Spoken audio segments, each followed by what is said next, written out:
Babe. Hey everybody, it's Pajama Life with our review of Outcome, Dust Bunny, and the Pit. Let's go. Reef Hawk. For the last 4 decades, America's favorite movie star. Bubby and Tyra, we got a big problem. Here's a video. What's on it? I have no idea. Now I'd like to introduce you to your new crisis team. I pray to God you didn't say the word on that video. What? No. I need to know everyone who hates you. You need to go and apologize to them. Who hates me? Your old manager, your old trainer, your new trainer, your old pool guy, your old pool guys, your mom. Jesus Christ. Mom, I have a lot to apologize to you for. Sorry. And that was such a great emotional moment. I'm so touched, genuinely. Can I ask you something, Reef? Of course. What are you sorry for? How do I put this the right way? You're not a good person. Those are all these. I wish you cared about what we thought of you, Reef, more than a bunch of people on the internet. Why did you stay, my friend? Why are you still here? I ordered food and I already paid for it on the app. Hey, it's Pajama Life with Pajama and Patrick. Say hey. Hey, everybody. What did you think of Keanu Reeves and a non-Keanu Reeves role in Outcome? Well, it was kind of a Keanu Reeves role. I mean, except for him being horrible. No talking. Just I don't, overall the movie was kind of flat for me. It was interesting to see Keanu Reeves. I felt a little, makes you wonder, what is Keanu Reeves really like? He's doing a movie about himself, basically, because Keanu Reeves is that guy that everybody loves. He's the guy that gives a lady on the subway his seat so he can stand up because she's got a bag. Even though he's rich and famous, he's still riding the subway on top of that. It felt like it was trying to poke at him a little bit, and he was down for it. He's in the movie, but it just the whole story was just kind of slow moving. It was parts were really cringe. God, Jonah Hill is just unwatchable hardly anymore. I was not amused by him. Weird, yeah. He's just like I said, unwatchable, to be honest at this point. It was.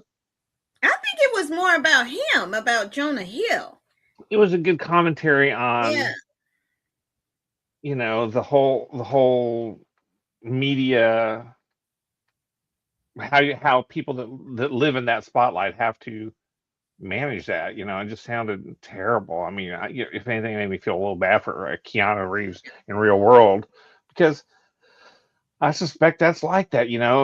And you see it all the time. People that you thought were, oh man, they were hilarious, they were really nice, and and then Will Smith walks up and slaps somebody on stage in front of everybody. So Will Smith it would maybe even be a good analogy for someone who was universally loved, and then something come up and didn't do well for him, and it was his own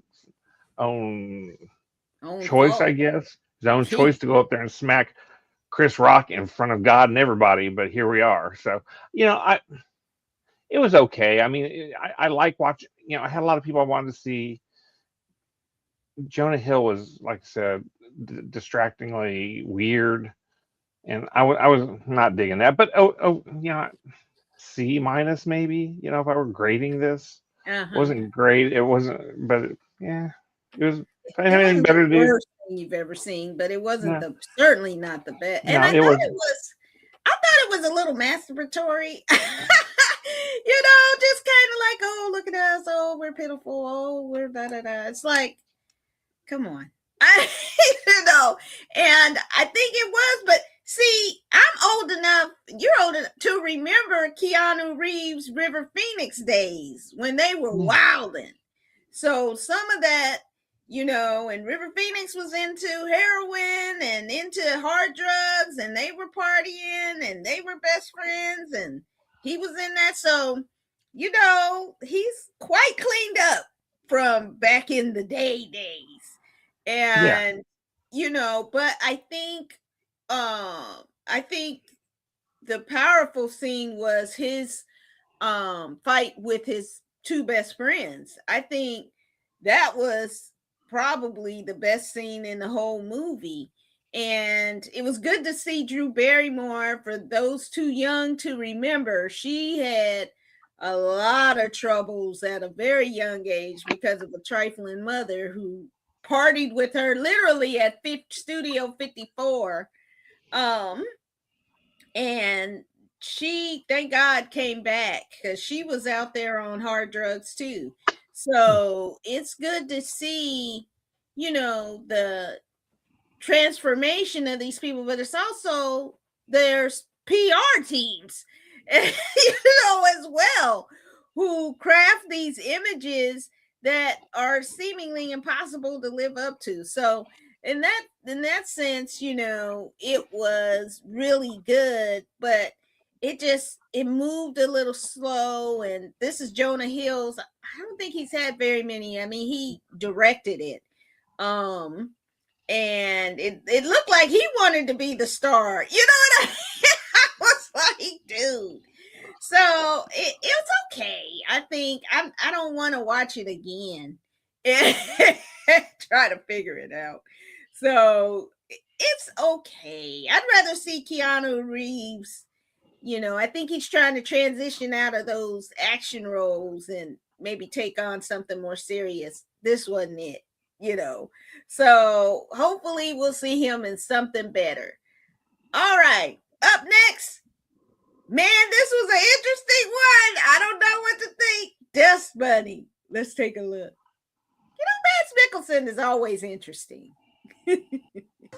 What did you see? A monster under my bed. What do your parents think about monsters? Do they believe in them?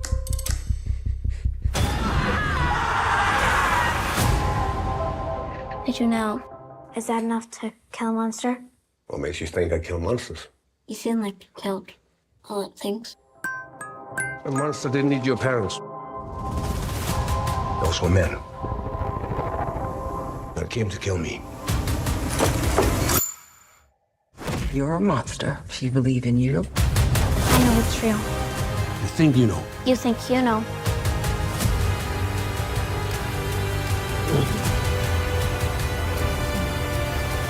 Her being here won't stop them. They will go right through her. You seem very good. You got the girl? I got the girl.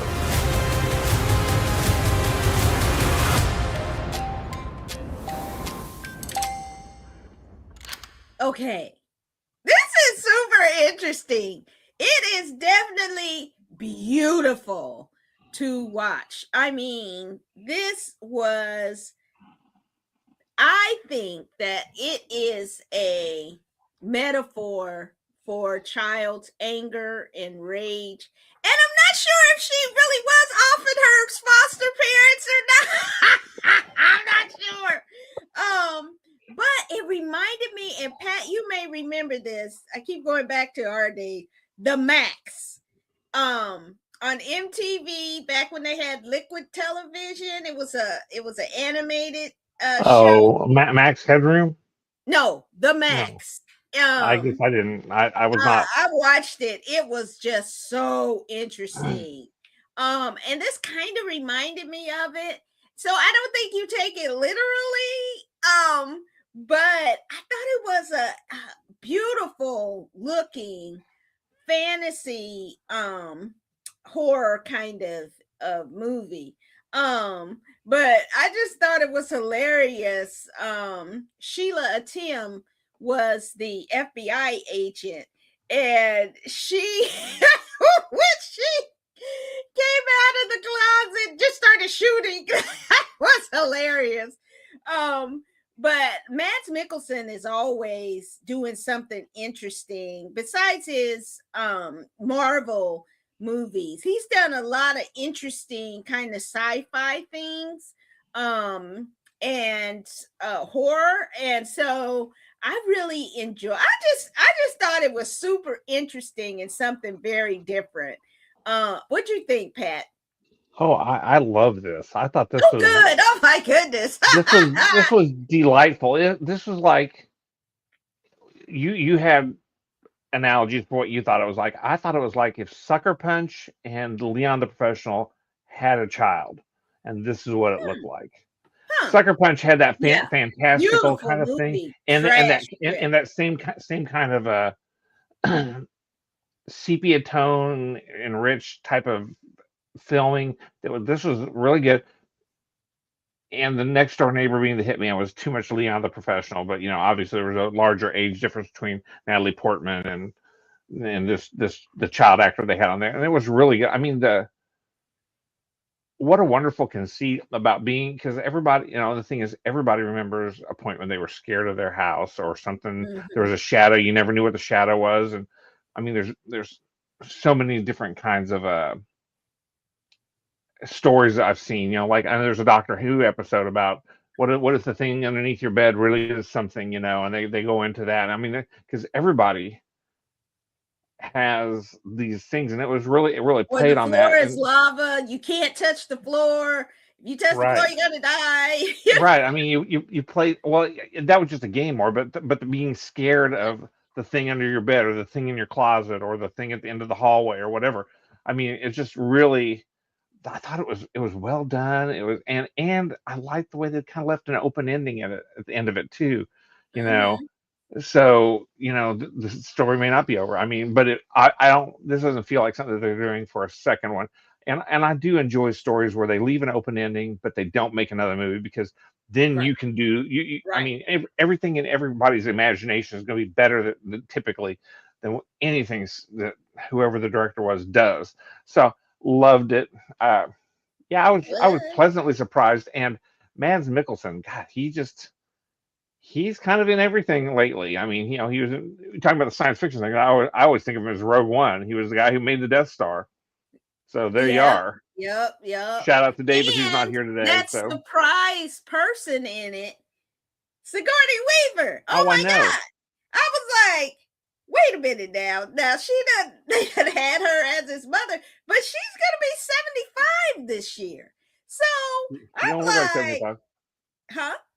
She don't look 75. I wish I kind of I know. So money fixes everything. Just remember. I thought that was amazing. She, of course, came in, crushed it, and was like, oh, well, she is Ripley, so I guess she can crush anything she's in. Pretty much.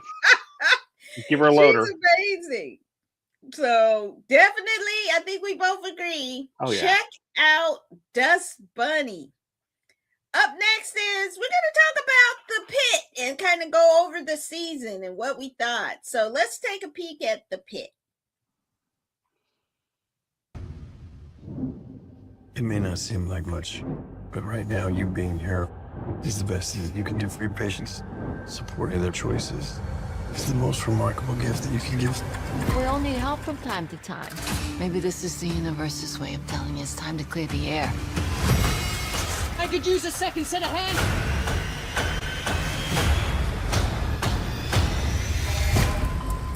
Is this a drill? Westbridge Hospital has shut down all the computer systems. Are we next? We're about to go analog. You're a very empathetic soul, but this is the ED. It's not for the faint of heart. What do you need to get some basic empathy back? Charged. Clear. How's your first day going? Good. Haven't killed anyone yet. Yeah, Pat, what did you think of this season of the Pitt? Well, I mean, this is obviously top level TV. This is everything about this is done in such a way that it's really well done.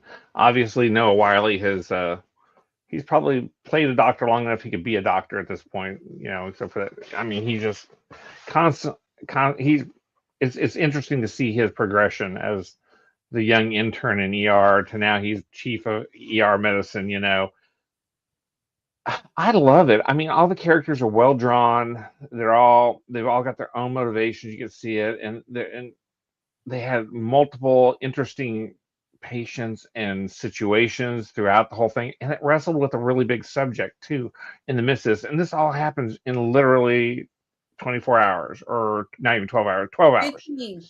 15. Okay, it's 15 hours. It was a long shift, but these people it shows how they're struggling with technology. I mean, this makes you kind of look at doctors a little differently, And and like I said, the struggle, the big struggle throughout this, and I don't want to give it away for anybody who hasn't seen the season, but and a bit of a cliffhanger, to be honest. For the next season, don't know where it's going, which is again great TV when you do that. You make people want to watch the stuff. You don't have a formula, and this did not feel very formula.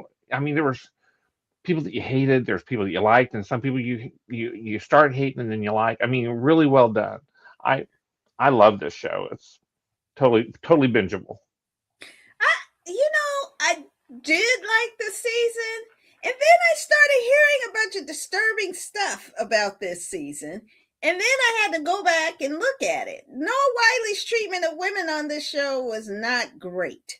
And particularly the minority women on this show are not being treated very well. And for the second time this year, another minority doctor is being kicked off. Minority woman doctor is being kicked off the show. So that kind of, it's kind of, and maybe that's real life, but the way he was talking to them, I was like, this is how Black women and brown women get turned away from medicine. So in that sense, it was kind of real and uncomfortable. But and so I was kind of like, I don't like that. And now the storylines were darker this season, I felt like. And the central kind of darkness kind of permeated a lot of it and kind of was a drag. But I know they needed to talk about that. I don't want to say what it is in case you're not sure of what is going on, because it's a pretty big issue. But I just kind of didn't really care for Dr. Robby throughout and his treatment of people. I just thought that was kind of crap. And also how he treated Dr. Elashimi, I thought that was crazy too. But I thought it was a nice progression to see Mel and Becca's relationship begin to change, and Mel having to struggle with that. I wanted to see more of her this season. And I'm not fond of the mean girl, what's her name? I wasn't too happy with her. And I was kind of glad her little boo thing told her, look, you can come over and we can Netflix and chill, but I'm sick of hearing you bitch about things around here. I was like, yes, finally somebody gets her all the way together. I was waiting on that. But I also did like the intern, the candy stripe. I don't know if they call them candy stripers, but the little intern and Dana and their interaction. I thought that was a very cute and touching storyline, and like some gross stuff. And that the scene with the guy, the unhoused man with he left his cast on too long and then had maggots on his arm. I was like, oh, I was like, these poor people having to deal with stuff. And also touching on doctors' biases when that resident was shaming that guy for being overweight, and just kind of blaming him for his condition, and the other ones having to pull him aside and being like, look, don't be such a jerk. I thought that was really good, and maybe more medical professionals need to hear how you talk to people can make a big difference in their health care. So overall, I thought the season was probably a B for me. I'm just kind of done with how they're treating the women on that show, as particularly the minority women, and which is part and parcel for what's going on in TV shows and movies right now. So I'm kind of over it, but overall, good season. Yeah. Did you notice you said you watched it one time through, and then you, after you read things, you went back and rewatched it. Yeah. Did you notice the way the treatment was the first time through, or was it after you read stuff and then you watched it again and go, yeah, that did happen?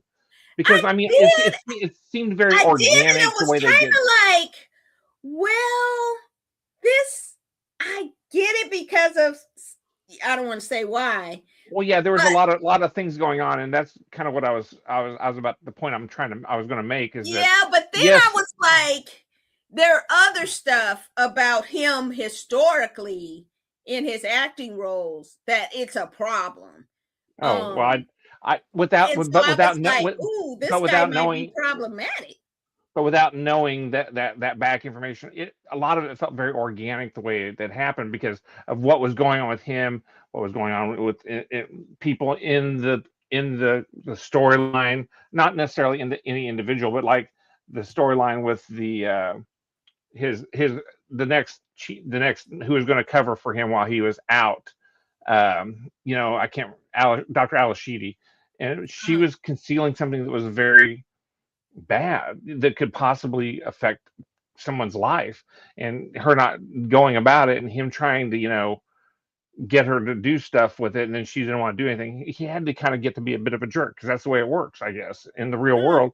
You don't I want just well, you feel don't like no he you don't was. but you don't want someone who's like, well, I went to med school and I want to be the ER director. I know I've got something that's going to could possibly put someone at risk, and I should disclose this, but I'm not going to because I don't want to do that. But meanwhile, he's got stuff going on that could I mean, remember what happened to him last season and his breakdown and his But not being but able to deal, and he was but taken out. everybody knew it. But No, everybody knew about it, and that was part of but his he going then back and getting can't then treatment. in the next breath be like, well, if you don't do this, I'm going to report you. I mean, he was like Yeah, that's what he's being supposed like to do. That was his hypocritical at that job. point. That was his job. Yeah, but he was being hypocritical because he had a total meltdown and wasn't getting help for it, didn't get help for it, which led to the situation he was in this season. And, then he's coming at her, coming at the other girl, So I was just kind of like, man, you get yourself together, physician, heal thyself, and then sit up there and talk about what other people are doing.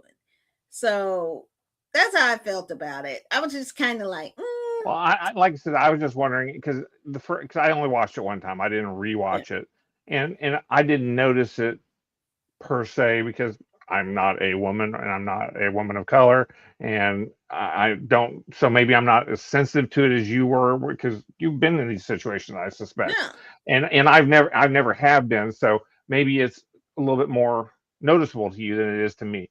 And because I just watched through it, and when you said you did notice it, but you read some stuff, went back, that made me wonder, how apparent it was. The first, just a sight unseen watch through. Yeah, As I think I clocked it, and then I was just kind of like, which made me be like, I don't like him as much this season. And then once I saw, I was like, oh, I'm not by myself, and thinking, something's a little more off than I expected to be. So it's definitely a darker season. And so I don't expect it to be haha like MASH was, no, but it's not. but I'm hoping they can lighten it up a little bit. There's a lot of negativity in the Well, world right now. it's a drama, and drama is going to be dramatic. Yeah. Well, It's not drama can there also have there a was some little more. there was a little bit of gallows humor here and there, with things that were Yeah. going on, Who's a So delight who steps onto the scene is Sean Hardesty.